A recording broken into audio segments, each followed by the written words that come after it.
இந்த எலெக்ஷனை பொறுத்த வரைக்கும் அந்த தேர்தல் கட்சிகள் அது இதெல்லாம் அறிவிப்பு இருக்குல்ல, இந்த நேரத்தில் கொஞ்சோண்டு நான் சொல்லணுன்றதுக்காக சொல்கிறேன். காவல்துறையினர் பற்றியே பெருசாக யாரும் கண்டுக்கலப்பா. ஆனால் திமுக கூட போன வட்டம் அந்த 381 அவர்களுடைய அறிவிப்பில் அதில் கூட சொன்னாங்க. 381லேருந்து 390 வரைக்கும் காவல்துறையினருக்கானது மாதிரி சொன்னாங்க.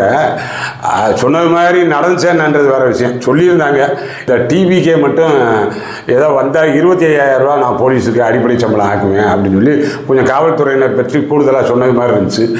அதற்கு உரிய நீங்கள் ஏன்னா அவங்க காவல்துறையினர் போராட்டம் பண்ண மாட்டாங்க, கேட்க மாட்டாங்க, சங்கம் இருக்காது, அவங்க கோரிக்கை என்னன்னு முன்வைக்க மாட்டாங்க. நீங்களாம் அவர்களுடைய சிரமம் அறிந்து ஏதேனும் பொது வெளியில் நாங்கள் வந்தால் இதை செய்வோம் அப்படின்னு அறிவிப்பு இருந்துச்சுன்னா அது ஒரு நல்ல இம்பாக்ட் இருக்கும். காவல்துறையினர் நலன் குறித்து, அவர்களுக்கான எதிர்கால திட்டம் குறித்து, அவர்களுடைய பணி பளு குறித்து ஏதேனும் உங்களது அறிவிப்பு நல்லா இருந்துச்சுன்னா உண்மையிலேயே அது மிகவும் சிறப்பாக இருக்கும், வரவேற்கத்தக்கதாக இருக்கும். அது கொஞ்சம் இந்த நேரத்தில் அது பயந்துக்கிறேன்.